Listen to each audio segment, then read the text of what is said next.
Cantique 201. 6, 48. Notre Dieu règne encore, jamais son amour ne s'endort. Le vent se déchaîne et nos cœurs sont en peine, mais Dieu nous conduit jusqu'au port. Notre Dieu règne encore, jamais son amour ne s'endort. Ce qu'il nous promet reste vrai pour jamais. Notre Dieu règne encore. Notre Dieu règne encore. Jamais son amour ne s'endort. Le vent se déchaîne et nos cœurs sont en peine, mais Dieu nous conduit jusqu'au port. Notre Dieu règne encore, jamais son amour ne s'endort. Ce qu'il nous promet reste vrai pour jamais. Notre Dieu règne encore. Amen. Amen. On continue avec le 198.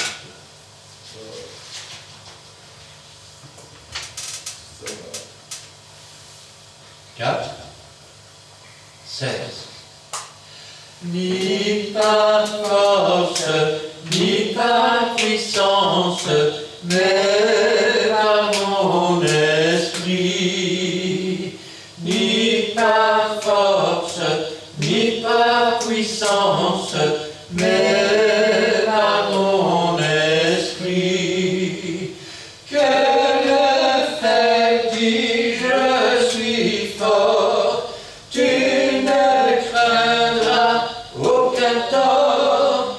J'ai triomphé de la mort, oui, par mon esprit. Ni par force, ni par puissance, mais par mon esprit. Ni par force, ni par puissance, mais par mon esprit. Que le fait dit je suis fort, tu ne craindras aucun tort. J'ai triomphé de la mort, oui, par mon esprit. Amen. Amen. Et enfin le 197. 3, 4. Ne laisse aucun souci accabler ta vie, ni d'inquiétude, ni aucun fardeau. Mais regarde comment Dieu réalise et comment il nourrit l'oiseau. Ne crains pas, ami, crois, ne crains pas, il pourvoit, car il est le Père qui toujours prend soin de l'enfant qui a pris sa main. Ne laisse aucun souci accabler ta vie, ni d'inquiétude, ni aucun fardeau. Mais regarde comment Dieu révèle et comment il nourrit l'oiseau. Ne crains pas, ami, crois, ne crains pas, il pourvoit, car il est le Père qui toujours prend soin de l'enfant qui a pris sa main. Amen. Amen. Cet après-midi, j'aimerais bien se prendre la parole de Dieu avec vous dans l'évangile de Matthieu, chapitre 27, et nous lirons là à partir du verset 11. Je vais demander à Gina de remettre la parole du Seigneur entre ses mains. Merci Seigneur pour ta parole bénie que tu as préparée aujourd'hui pour ton peuple.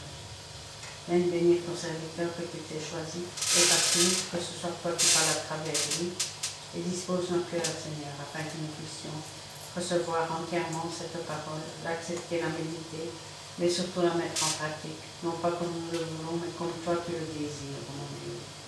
Viens nous fortifier là où nous sommes faibles, mon Dieu, et gloire te soit rendue dans le beau nom de Jésus-Christ. Amen. Jésus comparut devant le gouverneur. Le gouverneur l'interrogea en ces termes. « Es-tu le roi des Juifs ?» Jésus lui répondit, « Tu le dis. » Mais il ne répondit rien aux accusations des principaux sacrificateurs et des anciens. Alors Pilate lui dit, « N'entends-tu pas de combien de choses il t'accuse ?» Et Jésus ne lui donna de réponse sur aucune parole, ce qui étonna beaucoup le gouverneur. À chaque fête, le gouverneur avait coutume de relâcher un prisonnier, celui que demanderait la foule. Ils avaient alors un prisonnier fameux nommé Barabbas. Comme ils étaient en assemblée, Pilate leur dit, « Lequel voulez-vous que je vous relâche, Barabbas ou Jésus, qu'on appelle le Christ ?» Car ils savaient que c'était par envie qu'ils avaient livré Jésus. Pendant qu'ils étaient assis sur le tribunal, sa femme lui fit dire qu'il n'y ait rien entre toi et ce juste aujourd'hui, car j'ai beaucoup souffert en songe à cause de lui. Les principaux sacrificateurs, les anciens, persuadèrent la foule de demander Barabbas et de faire périr Jésus. Le gouverneur, prenant la parole, leur dit, « Lequel des deux voulez-vous que je vous relâche ?»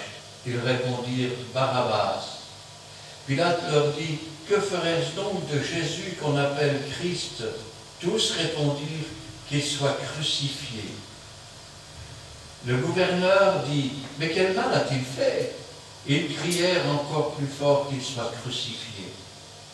Pilate, voyant qu'il ne gagnait rien, mais que le tumulte augmentait, prit de l'eau, se lava les mains en présence de la foule et dit, « Je suis innocent du sang de ce juste. Cela vous regarde. » Et tout le peuple répondit, « Que son sang retombe sur nous et sur nos enfants. » Alors Pilate relâcha Barabbas, et après avoir fait battre de verge Jésus, il le livra pour être crucifié. Les soldats du gouverneur conduisirent Jésus dans le prétoire, et ils assemblèrent autour de lui toute la cohorte. Ils lui ôtèrent ses vêtements et le couvrirent d'un manteau écarlate. Ils tressèrent une couronne d'épines qu'ils posèrent sur sa tête et lui mirent un roseau dans la main droite. Puis, s'agenouillant devant lui, ils le raillaient en disant « Salut, roi des Juifs !» Et ils crachaient contre lui, prenaient le roseau et frappaient sur sa tête. Après s'être ainsi moqués de lui, ils lui ôtèrent le manteau, lui remirent ses vêtements et l'emmenèrent pour le crucifier. Amen. Amen. Dans la dernière prédication, nous avons vu que Judas cherchait une occasion pour livrer Jésus. Ils arrivèrent à la Pâque et les disciples demandèrent « Où veux-tu que nous préparions la Pâque ?» Jésus leur donna des instructions. Ils arrivèrent donc devant cette maison et ils tombèrent sur une chambre haute meublée toute prête. C'est là qu'ils préparèrent la Pâque. Le soir, Jésus est arrivé avec ses disciples et ils ont commencé à manger. La coutume voulait que l'on mange de l'agneau, des pains sans levain, des herbes amères. Le pain sans levain reflétait l'image de Christ. L'agneau qui était immolé reflétait aussi d'image de l'agneau qui ôte le péché du monde, c'est-à-dire Jésus-Christ. L'herbe amère était là pour montrer l'amertume de l'esclavage. Et le vin, tant qu'à lui, eh bien, il était là pour imager le sang de Christ. Beaucoup de gens pensent que la Sainte Seine a été inventée par Jésus. Mais la Sainte Seine a existé des siècles auparavant. Lorsque Melchisédek a rencontré Abraham, la Bible nous dit qu'il fit apporter le pain et le vin. Eh oui. Alors, pendant ce souper, Jésus va dire, l'un de vous va me trahir. Alors ils vont se poser la question de savoir qui est celui qui va trahir. Ils demandèrent aux disciples que Jésus aime. Et il dit, celui avec qui je tremperai le pain, c'est lui. À ce moment-là, Judas trempait son pain avec Jésus. Le repas continue. Ce repas qui commémorait, entre parenthèses aussi, la sortie d'Égypte du peuple juif. Et Jésus dit à Judas, ce que tu as à faire, fais-le. Judas se leva et sortit. Alors, ils pensèrent tous qu'il était parti acheter du pain, car c'est lui qui tenait la bourse. Et rappelez-vous, il volait ce qu'on mettait dans la bourse. Alors, après avoir mangé, après le souper, Jésus a pris du pain, il a remercié Dieu, Judas ne se trouvait plus avec eux, et il a institué ce que les siècles ont appelé la Sainte Seine. Ceci est mon corps qui est rompu pour vous, faites ceci en mémoire de moi. Et même après le souper, il prit la coupe et dit, cette coupe est la nouvelle alliance en mon sang. Faites ceci en mémoire de moi. Après ces choses, Jésus annoncera que ce soir, tous vont l'abandonner. C'est alors que Pierre dira, quand tous l'abandonneraient, Seigneur, moi jamais. Et Jésus lui dit, avant que le coq ne chante, tu m'auras renié 3 fois. Ils ont donc continué le repas, ils ont chanté des cantiques, et puis ils sont allés comme ils en avaient l'habitude dans le jardin de Gethsémani. Entre-temps, Judas était allé voir, je vais dire, les prêtres, et avait reçu d'eux 30 deniers pour vendre Jésus. Le prix que coûtait un esclave. Une fois dans le jardin, Jésus va prendre avec lui Pierre, Jean, les 3 disciples en fait. Il va s'éloigner d'un jet de pierre et il va leur dire, restez là et priez avec moi. Il va faire quelques pas et c'est là qu'il va prier cette prière spéciale. Père, s'il est possible, éloigne de moi cette coupe. Non pas toutefois ce que je veux, mais que ta volonté soit faite. Il n'était pas possible qu'il échappe à la mort, à la crucifixion, car c'était le prix à payer pour nous racheter. La 3e fois, Jésus priait avec plus d'instance encore, et les grumeaux de sang se sont mis à couler de son visage et à tomber par terre. Puis Jésus est revenu près de ses disciples et leur a dit, vous n'avez pas pu veiller 1 heure avec moi. Levez-vous, car l'heure est venue. C'est alors que Judas arrive. Il a convenu d'un signe. Il embrasse Jésus pour montrer qui est celui que l'on doit arrêter.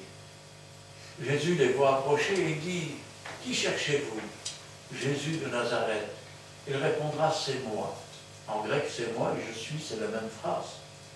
Parce que je suis, le même je suis que Dieu avait prononcé devant Moïse dans ce buisson ardent. Les soldats tombèrent par terre. Il dira, si c'est moi que vous cherchez, laissez aller ceci. Pierre va prendre une épée, il va couper l'oreille du serviteur du souverain sacrificateur qui s'appelle Malchus. Jésus va guérir ce serviteur. Ensuite, ils vont arrêter Jésus, ils vont tous se sauver. Pendant qu'ils sont en chemin, il y a cependant un jeune homme qui suit. un des soldats va attraper la manche du vêtement de ce jeune homme. Il va laisser le vêtement dans la main du soldat et s'enfuir nu. Voilà comment ça se passe. Puis ils sont allés à la maison du sacrificateur. Il fait noir, c'est la nuit. Ils vont l'interroger, ils vont le maltraiter. Et puis, le lendemain, ils vont l'emmener. Et cette fois-ci, ils vont l'emmener devant le Sanhédrin. C'est un peu comme le tribunal religieux. C'est là, devant le Sanhédrin, qu'il ne répondra pas aux accusations qu'on lui fait. Le souverain sacrificateur, qui, sans le savoir, avait prophétisé, il avait dit, il est avantageux qu'un seul meure et que le peuple vive. En fait, Jésus allait mourir pour que le peuple reçoive le pardon de ses péchés. Alors, le souverain sacrificateur, de plus en plus impatient, il va dire, si tu es le Christ, le Fils de Dieu, dis-nous-le. Et Jésus dira, tu l'as dit, je le suis. Et dorénavant, vous verrez le Fils de l'homme assis à la droite de Dieu. C'est alors que le souverain sacrificateur va déchirer son vêtement. En déchirant son vêtement, il met fin à son ministère. Je voudrais que vous réfléchissiez un instant à cela. En déchirant son vêtement. Quand le fils prodigue est revenu, on lui a remis une robe blanche. Quand nous sommes venus avec nos péchés, Dieu nous a revêtus du salut. C'est une robe blanche. Combien l'ont sali? Combien se sont-ils détournés de Dieu? En faisant cela, ils ont déchiré leur robe. Ils ont mis fin à leur ministère. C'est ce que la Bible appelle le blasphème contre le Saint-Esprit. C'est ce que ce souverain sacrificateur va faire. Pendant qu'ils sont là, je vais dire dans le Sanhédrin, Pierre, lui, se trouve dans la cour. Et les paroles que le Seigneur a annoncées commencent à s'accomplir. Je te reconnais, tu étais avec cet homme. Je ne le connais pas, je ne sais pas de quoi tu parles. Et 3 fois, il va renier Jésus. Et le coq va se mettre à chanter. Pendant que ces événements se produisent, comprenant que Jésus va être crucifié, les remords l'ayant saisi, il va retourner dans le temple. Il va jeter les 30 deniers dans le temple. Les 30 deniers qu'il a jetés pour le champ de potier. Il va aller se pendre, la corde va se rompre, il va tomber le long de la falaise et ses entrailles vont se répandre. Après l'avoir interrogé de la sorte, ils vont l'amener chez le gouverneur Pilate. Pilate va commencer à les interroger. Depuis que cet homme est venu de la Galilée, il ne cesse. Ah bon, il est de la Galilée. Justement, Hérode est parmi nous. Il faut savoir que Hérode et Pilate ne s'entendaient pas du tout.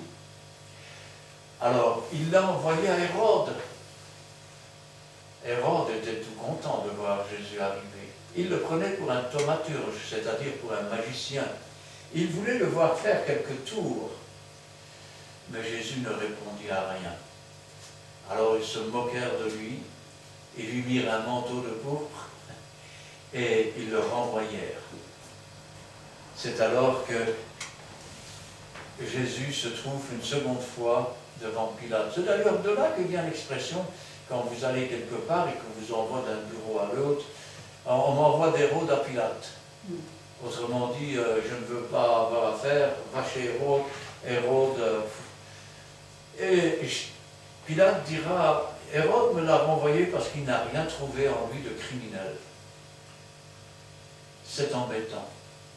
À un moment donné, il dira même, crucifierai-je votre roi?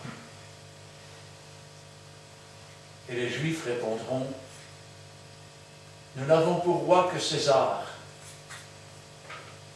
Si tu le laisses vivre, tu es un ennemi de César, car il s'est fait lui-même roi.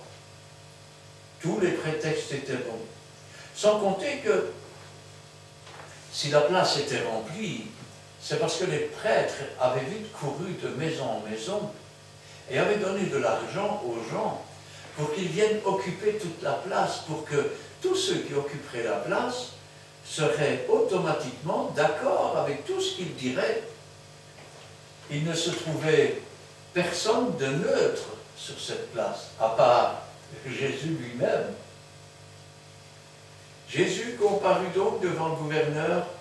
Il l'interrogea en ces termes, « Es-tu le roi des Juifs ?» Jésus répondit, « Tu le dis. »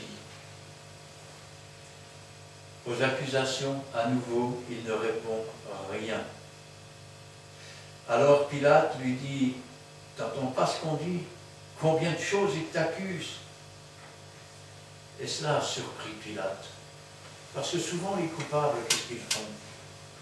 C'est pas moi, c'est lui, c'est pas moi, c'est lui. Mais lui ne répond rien. Qu'aurait-il eu à répondre devant ce mensonge? En plus, les témoins qui se présentaient, que ce soit, je vais dire, devant le Sanhédrin ou devant Pilate, ils se contredisent. Il a dit, je détruirai le temple et je le reconstruirai en 3 jours. Et quand je pense à cela, je dis quand même, comment le diable peut tordre le sens des Écritures et le sens de ce que Jésus dit. Et parfois, il le fait parmi les enfants de Dieu qui n'écoutent pas bien la parole de Dieu et qui sont plus enclins à se tourner vers les choses du monde et le prince du monde.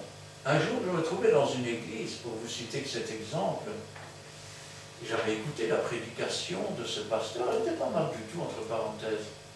Et en sortant, il y avait des gens qui discutaient, bien que je sois sourd d'une oreille ou presque, j'ai été attiré par ce qui se disait. Et ces gens étaient en train de raconter, ben oui, le pasteur, il a dit ça, il a dit ça. Et je me souviens, je ne m'occupe pas en général de ce que les gens racontent, mais là, je suis intervenu et je leur ai dit, il n'a jamais dit ça, le pasteur.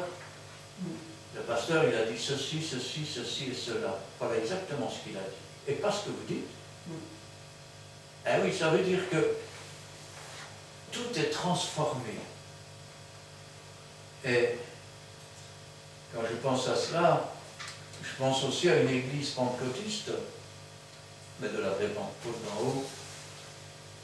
Eh bien, figurez-vous qu'un jour, son église a commencé à se remplir. Les gens venaient par dizaines et par dizaines. Alors il s'est demandé ce qui se passait. Et, par curiosité, il dit, dites-moi qui vous a parlé de notre église. Ah, mais j'ai entendu parler de votre église. Il paraît qu'ici, les gens, ils marchent au plafond pendant les réunions. Pardon? On assiste un peu à ça aussi avec Jésus. Pilate ne veut pas le crucifier. Il sait qu'il n'a rien fait qui mérite la mort. Il va dire, je le ferai donc battre de verge. Et voilà qu'il va se faire frapper. Pendant, je vais dire, tout cet auditoire, il ne faut pas oublier qu'ils ont mis une couronne d'épines sur sa tête, qu'ils ont frappé avec un roseau. Ils lui ont couvert le visage, ils lui ont donné des coups de poing. Devine qui t'a frappé, prophète. La Bible nous dit même qu'il lui a arraché les poils de la barbe. Elle le dit dans le sens où elle dit, je n'ai point détourné le regard de ceux qui ont arraché les poils de ma barbe. Ils vont aussi le flageller, 40 coups moins un. Pas un de plus, parce que souvent les gens commençaient à mourir à partir de ce nombre. Il faut dire qu'il y avait des pointes d'acier au bout des fouets et qu'après 40 coups, on avait le dos comme de la viande hachée. La couronne d'épines, les épines faisaient entre 10 et 15 cm de long. Elles avaient été entassées dans sa tête avec les coups de bâton. Et quand je pense à cela, je pense au moment où ils lui ont mis un manteau, je vais dire, avec un roseau dans la main pour se moquer de lui, pour lui cracher dans le visage. Et voilà dans quel état il est là, sur le prétoire. Il y a ce trône, on va dire, élevé de quelques marches. D'un côté, il y a Jésus, de l'autre côté, il n'y a encore personne, mais bientôt il y aura un brigand qui a été pris pour une sédition et un meurtre. Il s'appelle Barabbas. Et à chaque fête, le gouverneur avait pour coutume de relâcher un prisonnier, celui que demanderait la foule. Ils avaient alors un prisonnier fameux nommé Barabbas. Alors, Barabbas, vous savez, à partir de maintenant, on va entrer dans, je vais dire, dans une conjoncture de mots. L'Évangile nous dira Barabbas, qui avait été pris pour une sédition et un meurtre. Barabbas signifie fils de. C'est un fils de meurtrier. Il est meurtrier. Pilate, qui se trouve au milieu, son nom signifie Pilatus. Elle dérive de deux mots. La première, le bonnet d'esclave affranchi, qui est le pileux. Et la deuxième, Pilatus, pilon, pardon. Oui, Pilatus, la lance, c'est-à-dire le pilon. Et au milieu de cela, il y a Jésus, fils de Dieu. Alors d'un côté, nous avons l'assassin, qui est fils d'un père meurtrier. De l'autre côté, nous avons le Fils de Dieu. Au milieu, nous avons celui qui peut donner l'esclave ou prendre le bonnet d'esclave affranchi ou prendre la lance. Il voudrait bien relâcher Jésus, mais il n'y arrive pas. Parce que sur cette place, tous ceux qui sont là ont été payés par les gens religieux et ils diront exactement, ils feront exactement ce que les responsables religieux veulent. Comme ils étaient assemblés, Pilate leur dit, « Voulez-vous que je vous relâche Barabbas ou Jésus qu'on appelle le Christ ?» Et regardez, car ils savaient que c'était par envie qu'ils avaient livré Jésus. Ils savaient que c'était par envie. Souvent, quand quelqu'un parle sur votre dos, c'est par envie.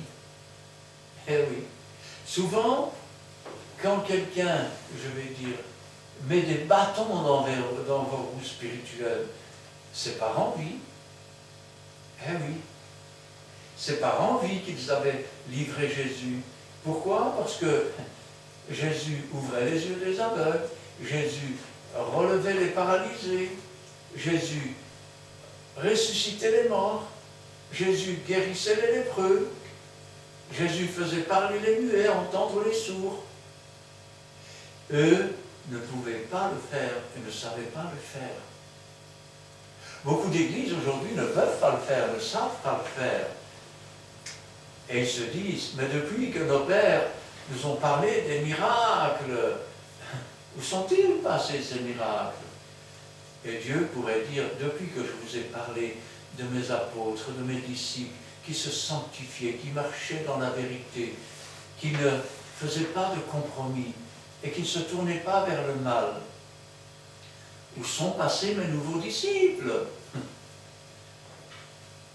Rappelez-vous que dans une ville, ils ne purent pas faire beaucoup de miracles à cause de leur manque de foi.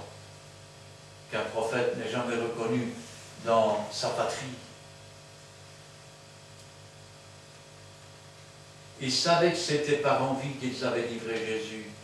Pendant qu'il était assis sur le tribunal, sa femme lui fit dire sur un écritoire, c'est-à-dire un morceau de, on pourrait dire ça ressemble à du schiste, un morceau de pierre plate sur laquelle on mettait de la cire et ensuite avec une pointe on y gravait des inscriptions. Pendant qu'il était assis sur le tribunal, sa femme lui fit dire qu'il n'y ait rien entre toi et ce juste, car aujourd'hui j'ai beaucoup souffert en songe à cause de lui. Sa femme l'avertit. Lui-même sait que c'est par envie qu'ils l'ont livré. Il dira lui-même, Hérode ne l'a pas trouvé digne de mort. Cet homme n'a rien fait. Mais voilà, il a peur des Juifs. Il a dit qu'il était roi. Si on va dire à César que tu tolères un autre roi que lui, surtout que les Césars à l'époque, il leur manquait, je vais dire, pour parler plus poliment, ils n'avaient pas toutes les frites dans le même sachet. Alors, les principaux sacrificateurs et les anciens persuadèrent à la foule de demander Barabbas et de faire périr Jésus. Le gouverneur, prenant la parole, leur dit « Lequel des deux voulez-vous que je vous relâche ?» Et ils répondirent « Barabbas. » Lequel veux-tu qu'on relâche dans ton cœur, dans ta vie? Jésus, le Fils de Dieu, ou le fils d'un père meurtrier? Car le diable est meurtrier dès le départ. Pilate leur dit, que ferai-je donc de Jésus qu'on appelle le Christ? Tous répondirent qu'il soit crucifié. C'était une peine douloureuse. Il est vrai que dans l'ancienne alliance, les gens étaient pendus au bois. C'est pourquoi il est écrit « Malheur à ceux qui sont pendus au bois » ou « Malédiction à ceux qui sont pendus au bois ». Mais il faut dire que depuis que les Romains sont arrivés, à ce bois, ils ont ajouté une traverse, ce que les témoins de Jéhovah semblent ignorer, que l'on appelle pitubulum. Et donc ce n'était plus pendu au bois, mais c'était en croix. Crucifixion. Cela consistait à attacher les mains et les pieds du prisonnier, à enfoncer des clous dedans, ensuite à redresser la croix. Une fois qu'elle était redressée, tomber dans le trou, déchirant un peu plus les mains et les pieds, et ensuite à rester suspendu. Les bras étant écartés, chaque respiration, c'est de la déchirure. Beaucoup de crucifiés mouraient asphyxiés, car ils ne parvenaient plus à respirer tant la douleur était atroce. Certains mettaient plusieurs jours avant de mourir, 2 ou 3 jours. C'était un des supplices, je vais dire, qui aurait pu, tellement c'était atroce, être inventé par les Chinois. Et la Bible nous dit, Pilate leur dit, que ferais-je donc de Jésus qu'on appelle Christ? Tous répondirent qu'il soit crucifié. Le gouverneur dit, mais quel mal a-t-il fait? Qu'est-ce qu'il a fait? Ils crièrent encore plus fort qu'il soit crucifié. Pilate va craindre alors d'avoir une émeute. Et comme, je vais dire, le trouble augmente, voyant qu'il ne gagnait rien et que le tumulte augmentait, il va prendre de l'eau et va se laver les mains.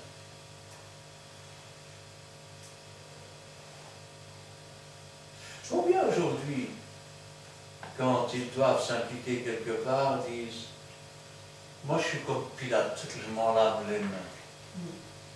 Il ne peut pas s'en laver les mains. Son nom le dit, Pilate, Piliatus, où tu prends l'esclave, le bonnet d'esclave affranchi, et tu es renvoyé libre, où tu prends le pilon, et tu t'opposes à Dieu, et tu fais la guerre à Dieu. On ne peut pas être entre les deux. Il va prendre de l'eau, se laver les mains, en présence de tous. Et il va dire, je suis innocent du sang de ce juste. Cela vous regarde. C'est pourtant bien lui qui préside C'est pourtant bien lui qui est assis sur le siège pour juger, siège qu'on appelle le tribunal. Et c'est bien lui qui va leur livrer pour qu'ils soient crucifiés. Ça veut dire que c'est bien lui qui a pris la décision. Quelle décision as-tu pris? Quand Jésus a été crucifié, il a été crucifié à cause de nos péchés. Si nous n'avions pas péché, il n'aurait pas été crucifié. Vous savez, c'est un peu comme Moïse avec le rocher. Le rocher avait été frappé une fois et l'eau avait coulé. Il devait maintenant parler au rocher. Et qu'est-ce qu'il a fait? Il a frappé le rocher. Pour avoir fait cela, il a vu le pays de loin et n'est pas entré. Si maintenant Christ a été crucifié pour toi, que tu l'as accepté comme sauveur, vas-tu parler avec Jésus? Vas-tu te mettre en communion avec Jésus? Ou vas-tu pécher et le crucifier par tes œuvres et par tes actes? Si Moïse a vu le pays de loin et n'a pas pu entrer, à combien plus forte raison tu seras jeté dehors et on te dira, je ne te connais pas, toi qui commets l'iniquité. Pilate, voyant qu'il ne gagnait rien et que le tumulte augmentait, prit de l'eau, se lava les mains en présence de la foule, et il dit, je suis innocent de ce sang, du sang de ce juste, cela vous regarde. Et plus on avance dans l'opposition à Christ, et plus on prend des engagements, je dis bien des engagements devant Dieu, qui sont pernicieux, qui sont destructifs. Tout le peuple répondit que son sang retombe sur nous et sur nos enfants. Plus tard, Jésus, étant dans la Via Dolorosa, c'est le nom qu'elle porte aujourd'hui, c'est la rue dans laquelle Jésus a monté les marches pour se rendre sur le mont du Calvaire. Les femmes se frapperont la poitrine et Jésus leur dira, ne pleurez pas sur moi. Pleurez sur vous et sur vos enfants. Pourquoi? Que son sang retombe sur nous et sur nos enfants. Ils se sont condamnés, mais ils ne se sont pas contentés de se condamner eux-mêmes. Ils ont condamné leurs enfants. Alors Pilate leur relâcha Barabbas. Quelle belle image! Nous avons le Fils de Dieu d'un côté qui prend la punition d'un brigand et le brigand qui est relâché. C'est comme si nous avions l'image de Christ qui a pris sur lui cette croix du calvaire pour que nous qui étions de véritables coupables, qui étions les fils d'un père meurtrier, puisque nous étions tous sous le joug de Satan, afin que nous soyons renvoyés libres, afin que nous puissions échapper à la sentence que méritaient nos œuvres et nos actes, c'est-à-dire la mort, la séparation d'avec Dieu. Les soldats du gouverneur conduisirent Jésus dans le prétoire, et ils assemblèrent autour de lui la cohorte. Ils lui ôtèrent ses vêtements, le couvrirent d'un manteau écarlate. Ils tressèrent une couronne d'épines qu'ils posèrent sur sa tête et lui mirent un roseau dans la main droite. Puis s'agenouillant devant lui, ils le raillaient, disant « Salut, roi des Juifs !» Et ils crachaient contre lui, prenaient le roseau et frappaient sa tête. Et si nous lisons les 4 évangiles, vous verrez qu'ils lui ont même couvert le visage, qu'ils le frappaient à coups de poing et qu'ensuite ils disaient « Devine qui t'a frappé, prophète !» Quand Jésus est sorti du prétoire, il n'était déjà plus qu'un moribond. Pourquoi? Parce qu'il a reçu des coups quand il était, je vais dire, chez le sacrificateur. Il a reçu des coups quand il était chez Pilate, il l'a fait battre de verge. Il a reçu des coups quand il était, je vais dire, chez Hérode. Il revient chez Pilate, il reçoit encore des coups. Pour définir ce qu'il est, il n'est plus qu'une loque avec du sang qui coule partout de son dos, de son visage, de sa bouche, de son nez. C'est à peine s'il tient encore debout. Il est comme, avez-vous déjà vu le lendemain d'un match de boxe, un boxeur, eh ben, il a son visage tout gonflé, des tumeurs, il a des yeux, des joues gonflées. Et Jésus est dans cet état-là. Sauf qu'il en a sur les mains, il en a sur les bras, il en a sur le dos, il en a sur les jambes, il en a sur la tête. Et quand je pense à ça, je dis quand même, Seigneur, il fallait que tu nous aimes beaucoup pour souffrir toutes ces choses. Parce qu'à n'importe quel moment, il aurait pu dire, j'arrête, il ne mérite pas que je subisse tout ça pour lui. Et s'il n'a rien dit, s'il a été comme une brebis muette devant ceux qui l'attendent, c'est parce qu'il pensait à moi, parce qu'il pensait à vous, parce qu'il pensait à nous. Et que c'est pour nous qu'il a enduré tout cela. Après s'être ainsi moqué de lui, ils lui ôtèrent le manteau, lui remirent ses vêtements, et ils l'ont emmené pour le crucifier,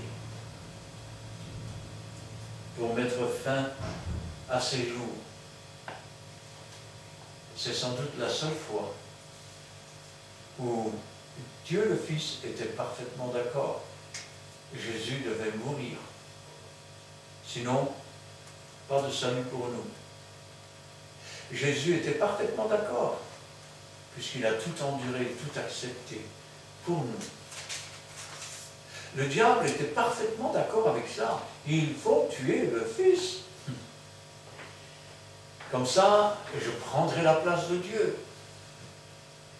Les sacrificateurs étaient parfaitement d'accord, ainsi que le souverain sacrificateur. Rappelez-vous ce que Jésus leur avait dit. Quand il dit qu'un homme avait établi une vigne, qu'il avait fait un mur, un pressoir, il dit, après j'enverrai mon fils, ils auront du respect pour lui. Mais quand ils ont vu le fils, ils ont dit, voici l'héritier, tuons-le et prenons l'héritage.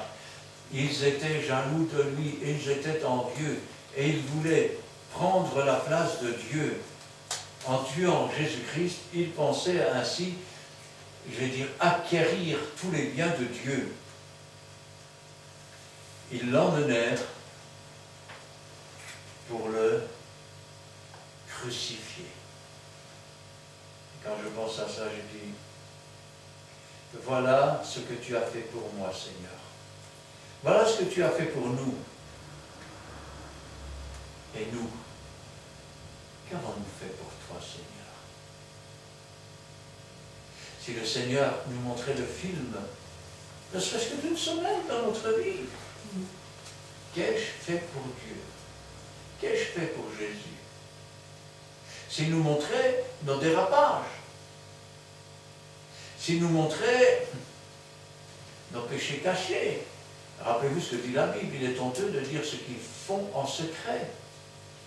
La Bible nous dit ce qui met de séparation entre vous et Dieu, ce sont vos crimes, ce sont vos péchés.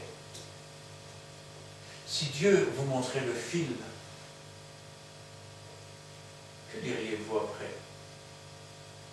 S'il vous montrait d'abord tout ce qu'il a fait pour vous et ensuite ce que vous faites, peut-être diriez-vous, Seigneur, retire-toi de moi, je ne suis qu'un homme pécheur.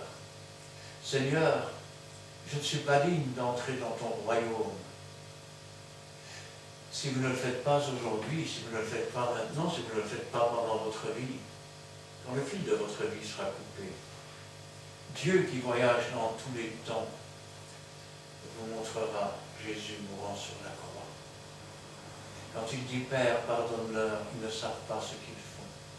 Quand il dit « Tout est accompli ». Ensuite, il vous montrera votre vie. Et toutes les fois où Dieu a cherché à vous parler, a cherché à vous attirer, et ensuite, quand vous serez ramené devant Dieu, c'est vous qui direz, jette-moi dans le séjour des morts. Je ne mérite pas de vivre un instant de plus. C'est cela que vous voulez? ça serait bien plus agréable si aujourd'hui, quand c'est le jour du salut, que vous abandonniez tout ce qui n'est pas à la gloire de Dieu, que vous puissiez vous tourner vers Dieu, que vous puissiez ainsi vous préparer pour ce jour. Ce jour où le fil de votre vie sera coupé, où la surprise ne sera pas de dire « si j'avais su, oh pourquoi tous mes frères, mes sœurs, ma famille vont venir ici aussi dans ce lieu », mais que ce jour-là vous soyez surpris et que vous puissiez dire « Seigneur, c'est encore plus merveilleux que tout ce que j'avais lu, tout entendu.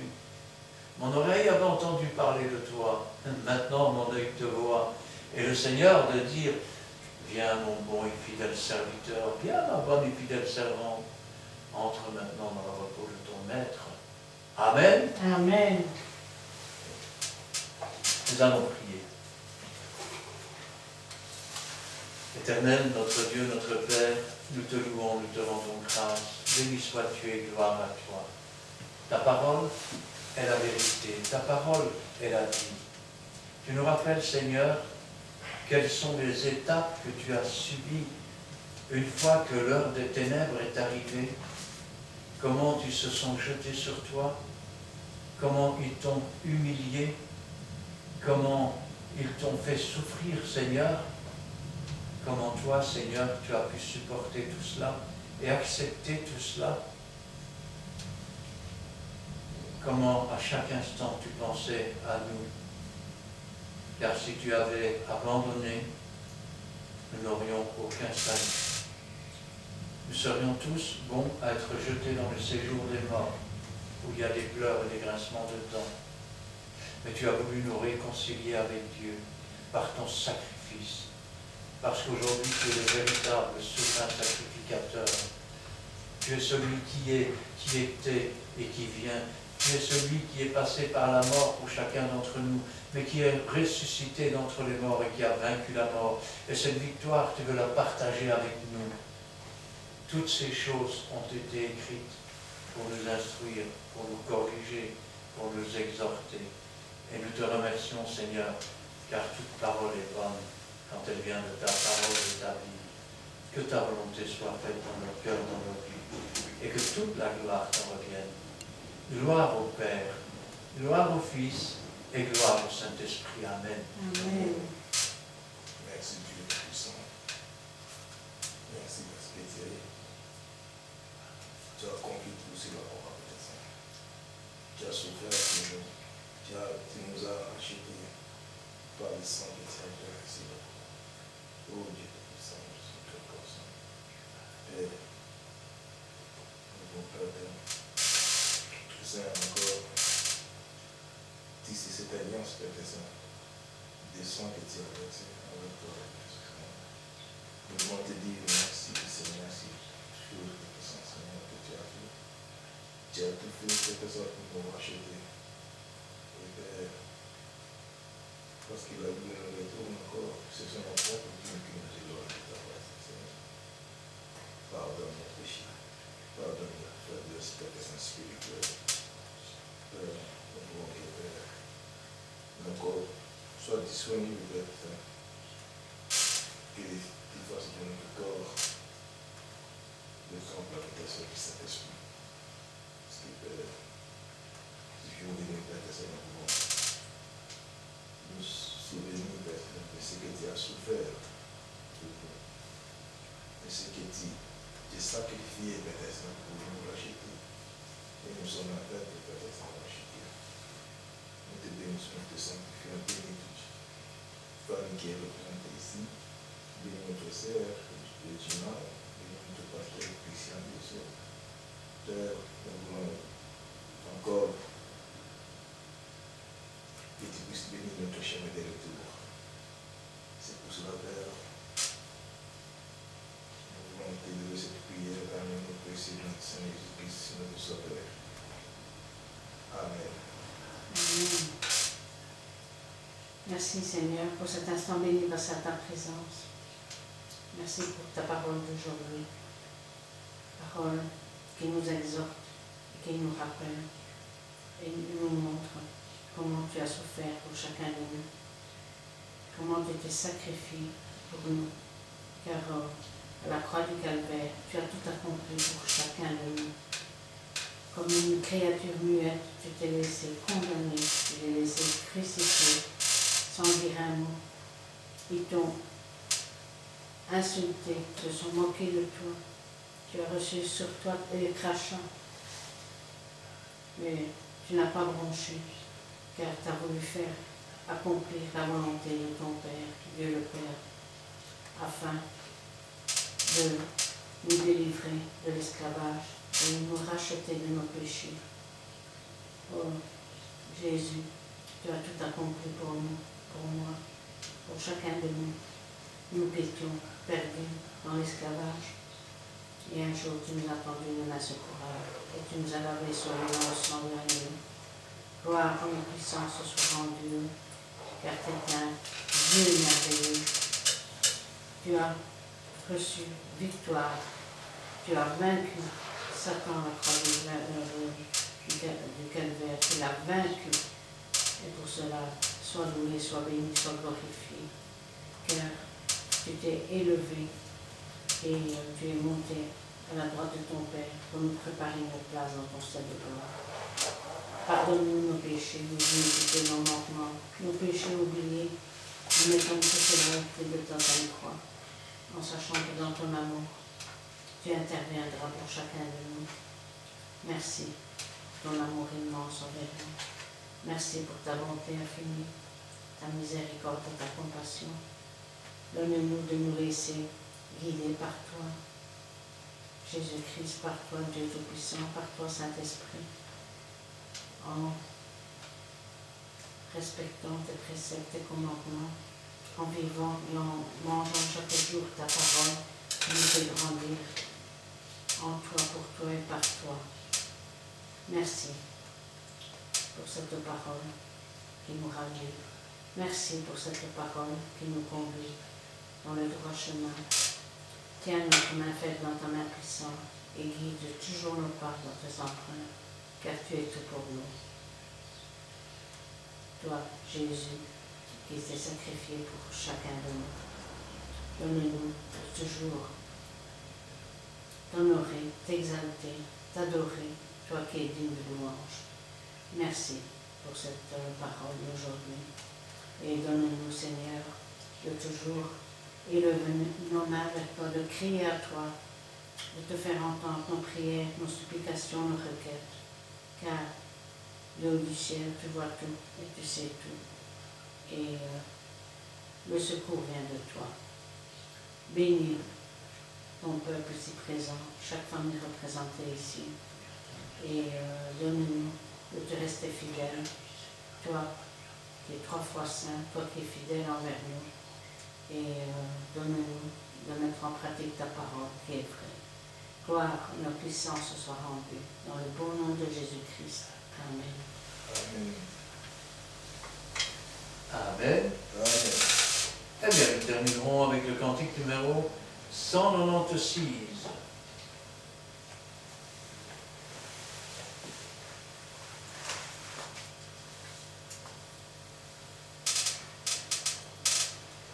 Cantique numéro 196. Un petit cœur. Puisqu'on est dans la région des petits cœurs.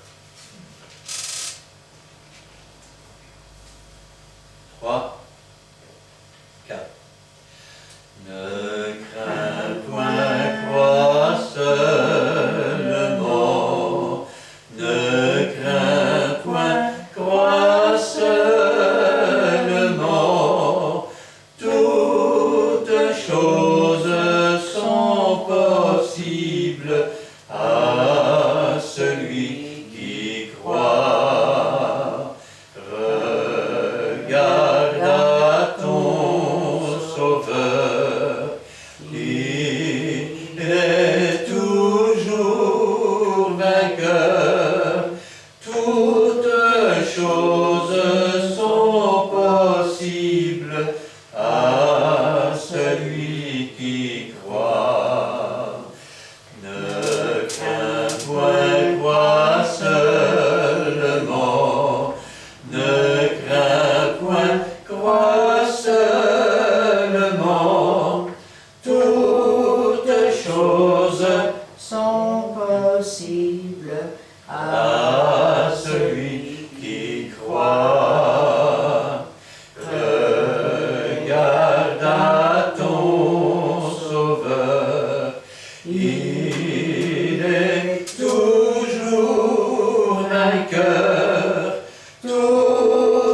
choses sont possibles à celui qui croit. Amen. Amen. Amen. Que l'Éternel te bénisse et qu'il te garde. Que l'Éternel fasse luire sa face sur toi et qu'il t'accorde sa grâce. Que l'Éternel tourne sa face vers toi et qu'il te donne la paix. Amen et Amen. Amen.